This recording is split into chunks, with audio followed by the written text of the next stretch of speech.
अच्छा सर, जिस तरीके से बाजार में अभी हम तेज़ी देख रहे हैं, अगर पिछले हम 10 सेशन या फिर 2 हफ्ते का टाइम देख लें और या अक्टूबर को ही देख लें, निफ्टी में 1,000 पॉइंट से ज़्यादा की तेज़ी रही है।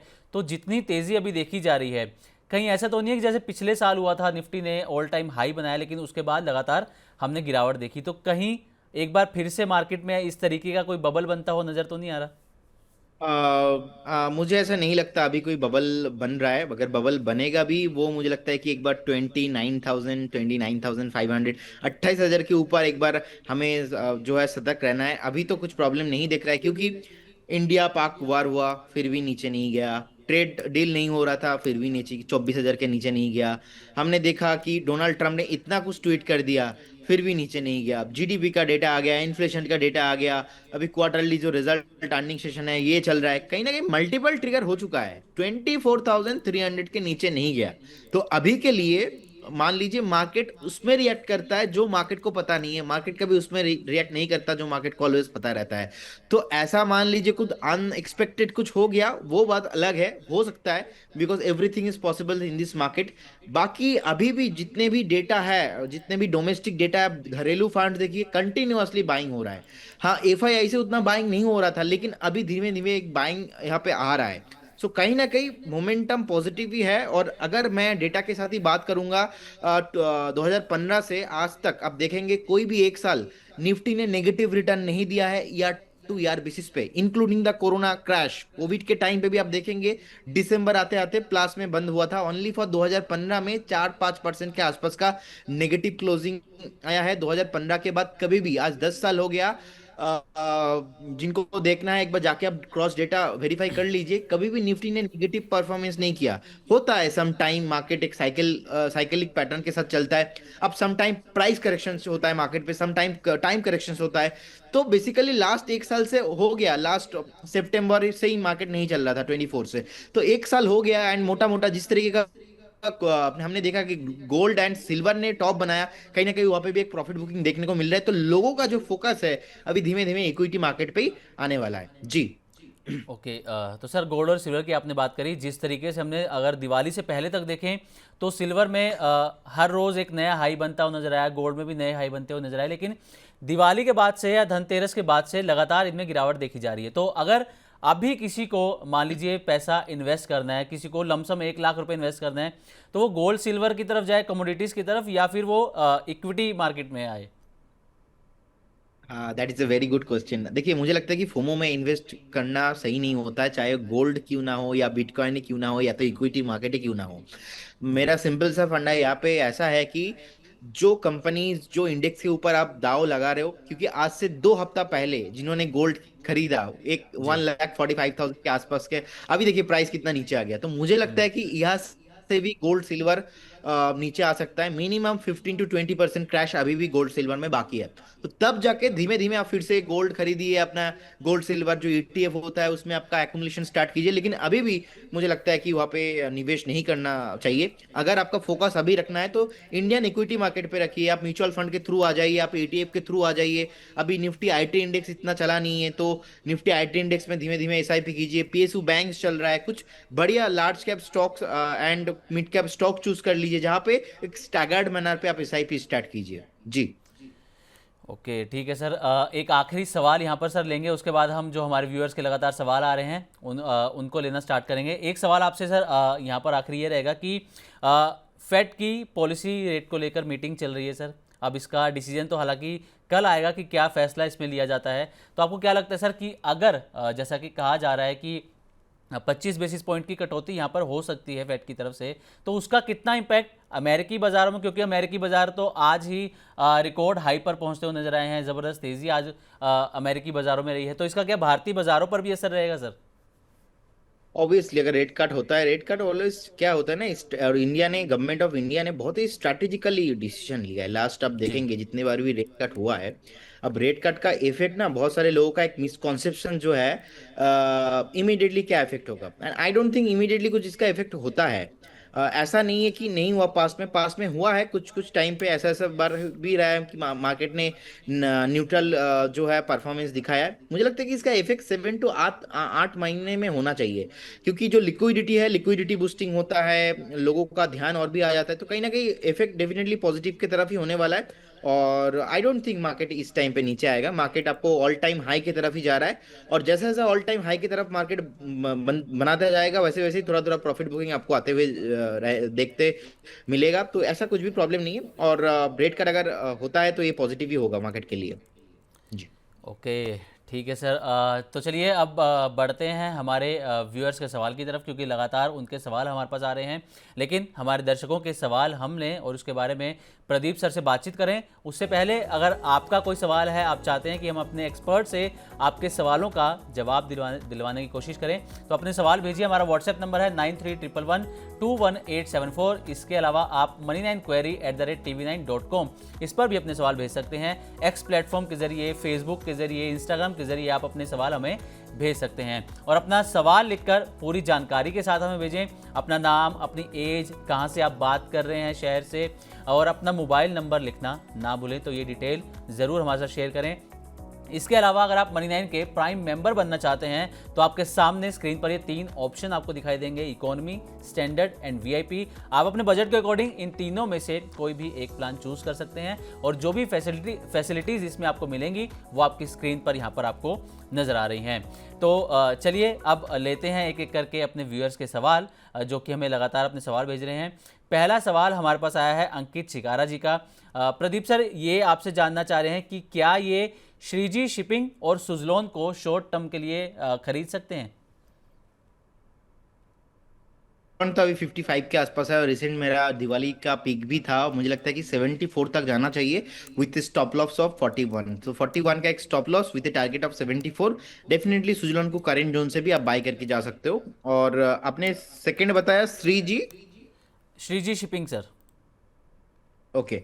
सो कहीं ना कहीं देखा जाए तो चार्ट में रिसेंटली कंसोलिडेशन हो रहा था, धीमे धीमे एक बेस भी फॉर्मेशन हुआ है। सो मुझे लगता है कि एक बार 215 से 220 के आसपास एक सपोर्ट है, जिनके पास ऑलरेडी एग्जिस्टिंग पोजीशन है। आप 220 मैक्सिमम एक स्टॉप लॉस मेंटेन कीजिए और बने रहिए, लेकिन फ्रेश पोजीशन मुझे लगता है कि कंपेयर टू सुजलॉन, सुजलॉन के साथ मैं जाना पसंद करूंगा जी। ओके, तो सुजलोन के साथ सर जाना पसंद करेंगे यहाँ पर। अगले सवाल की तरफ से हम बढ़ते हैं। अगला सवाल हमारे पास आया है विशाल जैन जी, इनका नाम है। ये पूछ रहे हैं सर कि आप सर, इन्होंने यही कहा है कि आपके कहने पर इन्होंने सुजलोन लिया है और अभी आईओसी और पीएनबी में एंट्री प्राइस जानना चाह रहे हैं कि आईओसी और पीएनबी में किस लेवल पर एंट्री करनी चाहिए सर? एक्चुअली आईओसी पर्टिकुलर जिस काउंटर में अभी है, basically IOC, BPCL and HPCL जैसे काउंटर्स को मैं थोड़ा इग्नोर करता हूँ, क्योंकि व्यू होना थोड़ा लंबा चाहिए इसमें। और 1.5 2 3 साल का व्यू चाहिए। अब अभी भी देखा जाए तो चार्ट में पॉजिटिव मोमेंटम है। 178 180 का जाने का हाई पॉसिबिलिटीज बन रहा है विथ स्टॉप लॉस ऑफ 135। अब देखेंगे, रिसेंटली 139 के नीचे नहीं आया। हम फॉर द सेफ्टी पर्पस 135 का स्टॉप लॉस यहाँ पे मेंटेन कर सकते हैं, लेकिन मेरे हिसाब से एक बार आईओसी को अभी अवॉइड करना बेटर रहेगा। और सुजलॉन के साथ आप बिल्कुल जाइए, कोई भी प्रॉब्लम नहीं है। और सेकंड और एक स्टॉक आपने बताया पीएनबी हाउसिंग, राइट? जी। पीएनबी हाउसिंग में मुझे लगता है कि अभी भी अपॉर्चुनिटी है करेंट जोन से भी, क्योंकि इसमें बहुत एक बड़ा गैप हुआ था। मतलब उस टाइम पे आज से 2 3 महीना पहले जितना नीचे आया है, और आज तो मैं कुछ अलग अलग रिपोर्ट्स भी देख रहा था जहाँ पे पॉजिटिव न्यूज़ आ रहा है पीएनबी हाउसिंग फाइनेंस को लेके। और फंडामेंटल बढ़िया कंपनी है, मुझे लगता है कि पोटेंशियल है। अगर आप बाय करते हो तो करेंट जोन से बाय करके जा सकते हो, लेकिन मिनिमम 6 8 महीने का एक व्यू रखिए। मुझे लगता है कि 1050 1100 शॉर्ट टर्म में आपको आते हुए दिखेंगे। उसके बाद आप एक बार रिव्यू कर लेना, और आपका स्टॉप लॉस आप यहाँ पे ऑलमोस्ट 865 के अराउंड मेंटेन करके जाइए। तो सुजलॉन ठीक है, पीएनबी हाउसिंग फाइनेंस ठीक है, लेकिन आईओसी को मैं एक बार अवॉइड करना चाहूंगा। Because not only that, fundamental thing, fundamental बहुत बढ़िया है, चलता नहीं, बहुत स्लो है, तो इसीलिए मैं ऑलवेज थोड़ा अवॉइड करके जाता हूँ। ओके, और सर पंजाब नेशनल बैंक, ये भी ये पूछ रहे हैं, Punjab national bank. Okay, PNB, PNB मैं पॉजिटिव हूँ, क्योंकि आप देखेंगे रिसेंटली बैंक ऑफ इंडिया भागा है, रिसेंटली इंडियन बैंक भागा है, पीएसयू। जी। एंड जैसे कि निफ्टी मेटल का मैं बात कर रहा था, उस साथ साथ आप देखेंगे जो पीएसयू ओवरऑल थीम है, पीएसयू थीम बढ़िया जाने के लिए अभी रेडी है। इसमें भी वीकली एंड मंथली चार्ट में ब्रेकआउट है। अब जैसे वीकली मंथली चार्ट में ब्रेकआउट आया है, it will take another 8 to 10 months, ये रैली कंटिन्यू होने वाला है। 120 का प्राइस है, definitely you should buy. And आपको 180 एंड 200 तक प्राइस आपको आने वाला दिनों में आते हुए दिखाई देंगे, तो करेंट जोन से भी बाई करके जा सकते हो। अगर आपको लगता है कि नहीं मैं और 1-2 दिन वेट करके मैं 115 में 118 में थोड़ा 2-4 रुपया नीचे खरीदूं, तो वो भी आप कर सकते हो, क्योंकि अभी बाई करेंगे तो उतना वॉलेटिलिटी आपको है लेना ही है। और इसका स्टॉप लॉस होगा 96.50, 96.50 will be your stop loss. 180-200 के लिए आप करेंट जोन से भी बाई करके जा सकते हो, with a view of minimum 7 to 8 months। जी। ओके विशाल जी, तो प्रदीप सर की ये सवाल सलाह है कि आईओसी को फिलहाल अवॉइड करें, और सुजलोन अच्छा लग रहा है, पीएनबी भी प्रदीप सर को अच्छा लग रहा है यहाँ पर, और पीएनबी पर सर पॉजिटिव हैं, आप बाय कर सकते हैं करंट मार्केट प्राइस पर, और 180 से 200 के टारगेट यहाँ पर सर ने प्रदीप सर ने सजेस्ट किए हैं।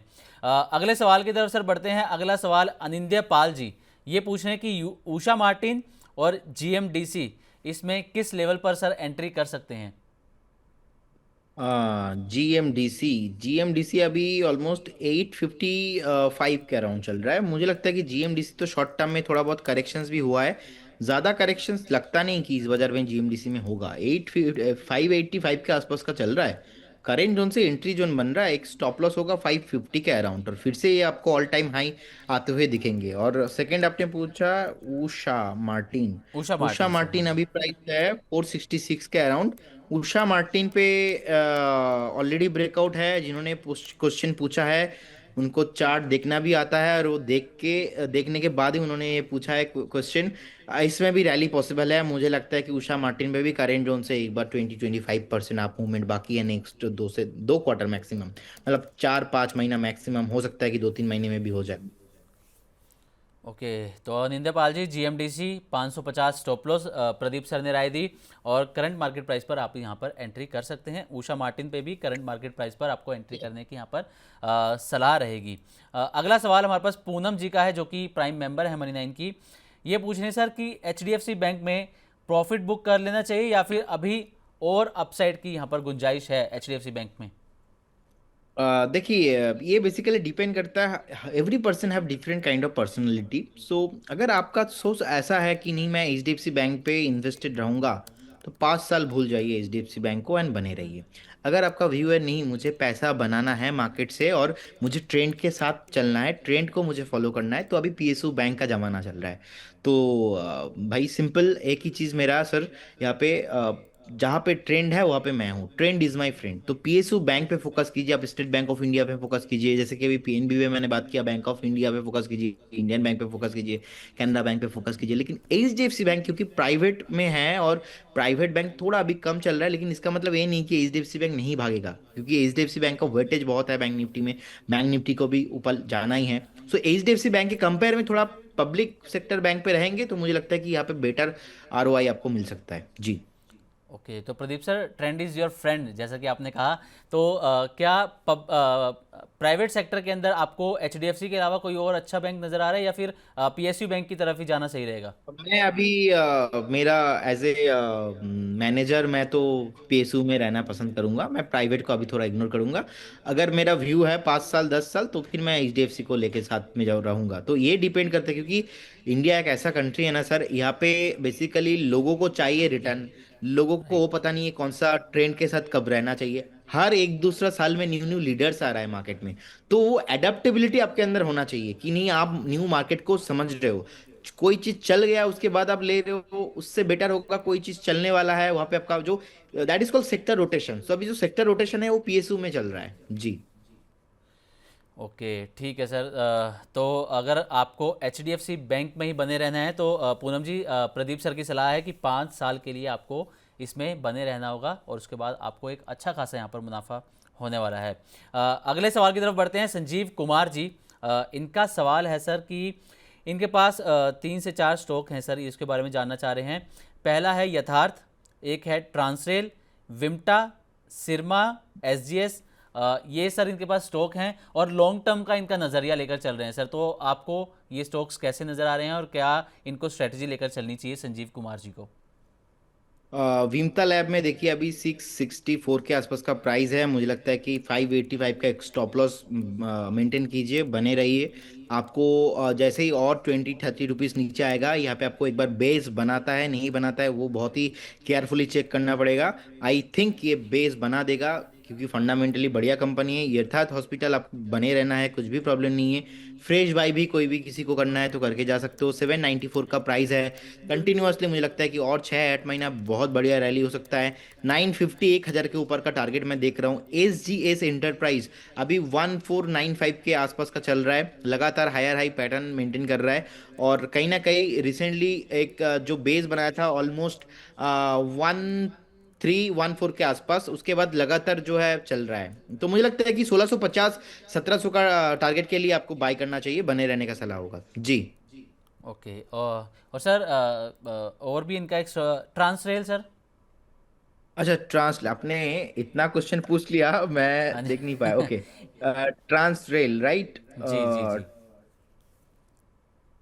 ओके, सो कहीं ना कहीं देखिए ट्रांसलेट पे एक सपोर्ट लिया है ऑलमोस्ट 650 680 से, एंड आई डोंट थिंक ये ब्रेक करेगा। एक हेल्दी करेक्शंस पे आया था।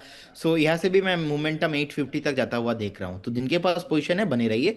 आप थोड़ा स्टॉप लॉस स्ट्रिक्टली मेंटेन कीजिए, क्योंकि ज़्यादा टाइम हुआ नहीं लिस्टिंग का। तो 680 आप फाइनली एक स्टॉप लॉस मेंटेन कीजिए, कभी भी ब्रेक करते हैं तो निकल जाइए उस टाइम पे। ओके ठीक है सर। तो संजीव जी, जैसा कि प्रदीप सर ने बताया, आप इसके अकॉर्डिंग अपनी एक स्ट्रेटजी बनाकर इन सभी स्टॉक्स में चल सकते हैं। अगला सवाल मनी नाइन के ही मेंबर हैं, प्राइम मेंबर हैं, सौरभ गोयल जी। ये सर पूछ रहे हैं कि इनके पास IDFC फर्स्ट बैंक के शेयर्स हैं, 62 रुपीज़ पर इनकी बाइंग है। अब 1 साल से ये इस स्टॉक को होल्ड कर रहे हैं। तो ये पूछ रहे हैं कि किस लेवल पर इनको प्रॉफिट बुक इसमें करना चाहिए। IDFC बताया आपने राइट? जी, IDFC फर्स्ट बैंक जी सर। ओके, मुझे लगता है कि आपको प्रॉफिट बुक अभी नहीं करना चाहिए। बैंक पे एक मोमेंटम आया है, कहीं ना कहीं मोमेंटम और कंटिन्यू होने वाला है। सो बने रहिए, आपको 88-90 तक आपको मैक्सिमम एक 1.5 महीने में आते हुए दिखाई देंगे। ठीक है। अगले आबिद जी, ये भी मनी लाइन के प्राइम मेंबर हैं। इनका सवाल है सर कि uh, Khaitan chemical for swing trade, please advise and targets. क्या बोला आपने, कौन सा chemical? Khaitan sir, Khaitan chemical. Okay, अभी 127 128 के आसपास का प्राइस चल रहा है। सो कहीं ना कहीं मुझे लगता है कि आप बने रहिए। 128 के आसपास का प्राइस है, लेकिन एक रेजिस्टेंस है ऑलमोस्ट 135 से लेके 138 के आसपास। 138 तक आपको मिलेगा, लेकिन वहाँ पे एक टॉप भी बना था 2022 का। सो 22 का एक टॉप था, एंड आई डोंट थिंक इसके ऊपर जाने वाला है। So you should book your profit with level of 134 से 135 के आसपास। आपको एक बार प्रॉफिट बुक करने का सलाह सलाह रहेगा। ओके, तो 134 से 135 के आसपास प्रॉफिट बुकिंग की यहाँ पर सलाह रहेगी। अगला सवाल हमारे पास आया है नागराज जी का सर। नागराज जी पूछ रहे हैं कि इनके पास मोस्चिप के शेयर्स हैं, 272 रुपीज़ पर इनकी बाइंग है। क्या इनको यहाँ से एग्जिट कर लेना चाहिए, और क्या इसके बाद इनको DBL या फिर सोना BLW या काल मंदिर जैसे शेयर्स में पैसा लगा देना चाहिए मोस्चिप से निकलकर। देखिए VVL is a very good stock, काला मंदिर भी बढ़िया स्टॉक है, लेकिन मॉस्टिव एक थीम है। मॉस्टिव एक सेमीकंडक्टर रिलेटेड स्टॉक है, एंड हमने रिकमेंड भी किया है मॉस्टिव, एंड मॉस्टिव one of my favourite stock है। अब हर कोई स्टॉक इमीडिएटली नहीं भागता है, इसके पीछे टाइम भी चलता है, लगता है। तो शॉर्ट टाइम में ऑलरेडी मॉस्टिव भाग चुका था।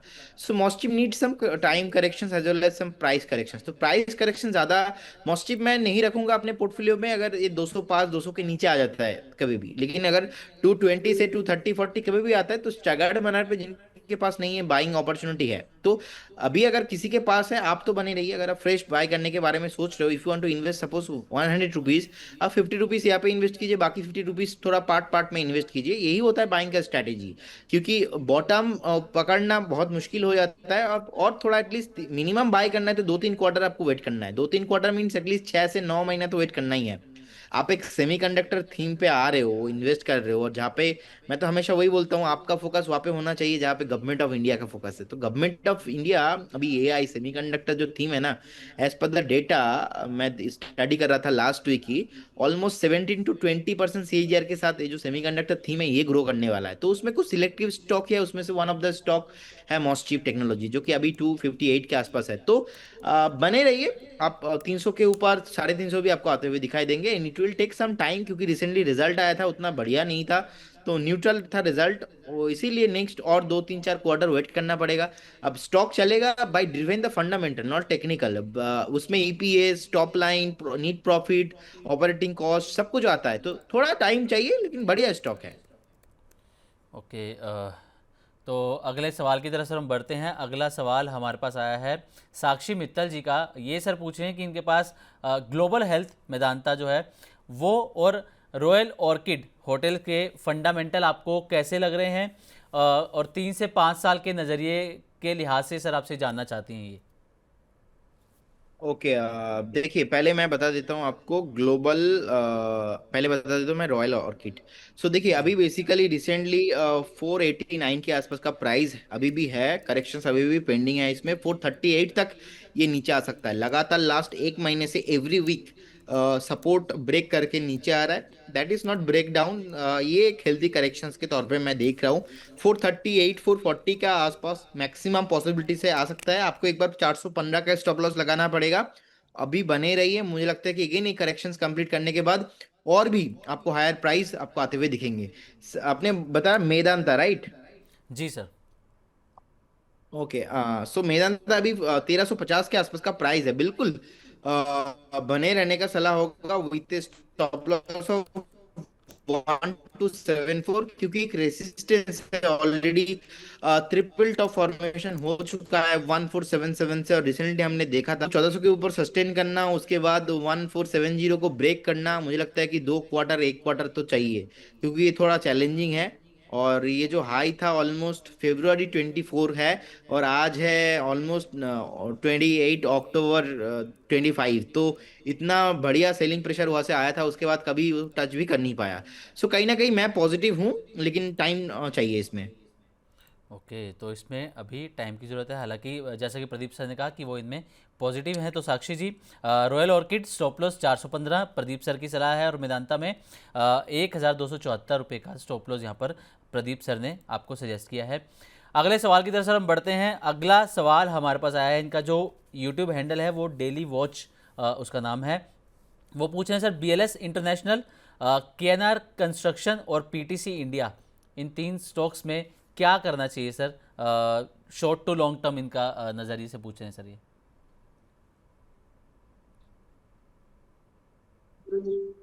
Sir, am I audible? आपको सुन नहीं पाया मैं।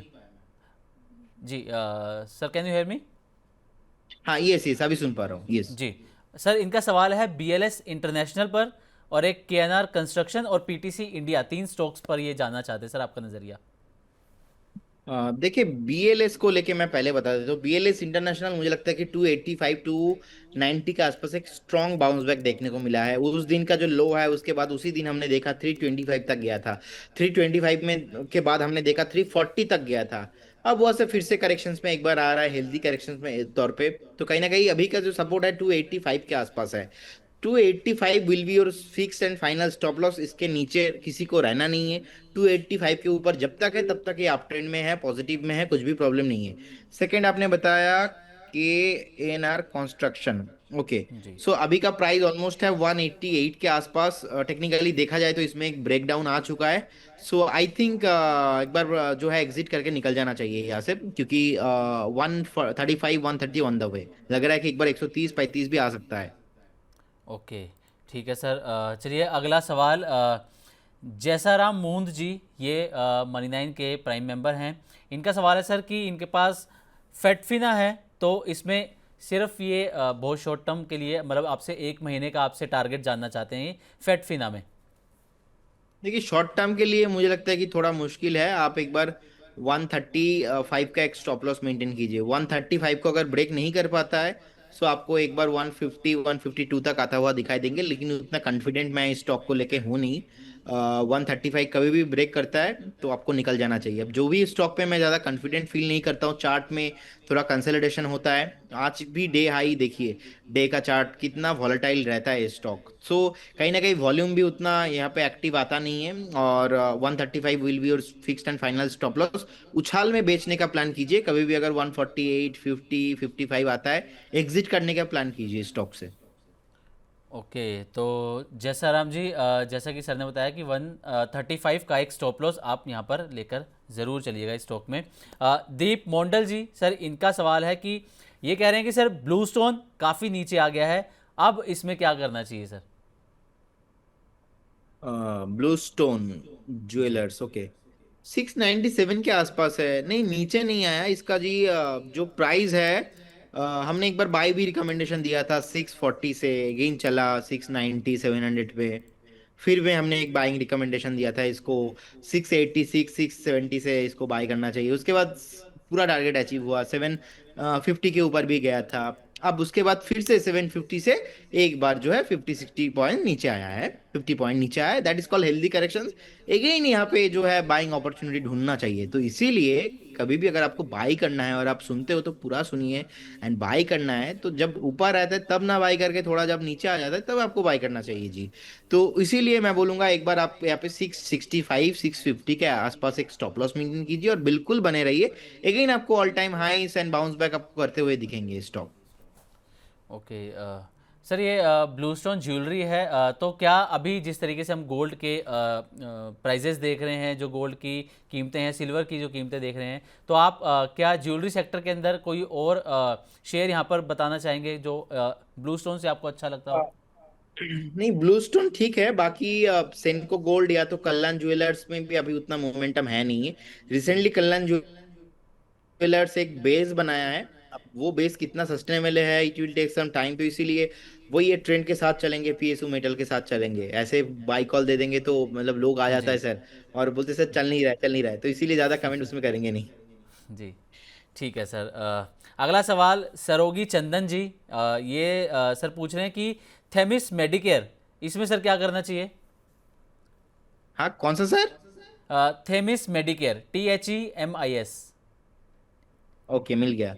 अभी है 128 के आसपास का प्राइस, एंड ओवरऑल देखा जाए तो नेगेटिव चार्ट पैटर्न ही है। रिसेंटली एक बाउंस बैक आया था 93 95 से ऑलमोस्ट। तो मैं बोलूंगा आप एक बार यहाँ पे 112 112 विल बी और फाइनल स्टॉप लॉस बने रहिए। फ्रेश रिकमेंडेशन नहीं है। अब जब भी मैं ऐसे बात करता हूँ कि फ्रेश रिकमेंडेशन नहीं है, स्टॉप लॉस ही मेंटेन करके रखिए, इसमें आपको उछाल में बेचना है, आपको लेके आपको डिकेट टू डिकेट होल्ड नहीं करना है।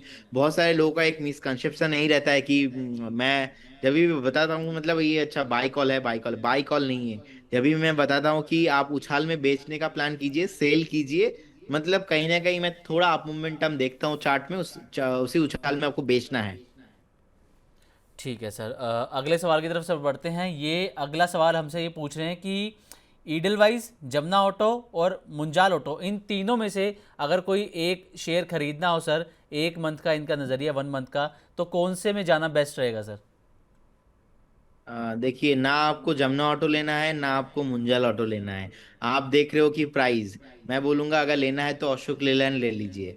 अभी जमुना ऑटो 95 चल रहा है, मुंजाल चल रहा है 92। आप बिलो 100 के बीच में ढूंढ रहे हो, मैं बोलूंगा और थोड़ा महंगा लो, अशोक लेलैंड ले लो। 130 के ऊपर ब्रेकआउट आया था, अभी 138 140 के आसपास ही घूम रहा है। It will take another 2 to 3 quarters, आपको 178 190 के ऊपर आते हुए दिखाई देंगे। इस केस में आप 110 के आसपास का एक स्टॉप लॉस भी मेंटेन करके जाइए।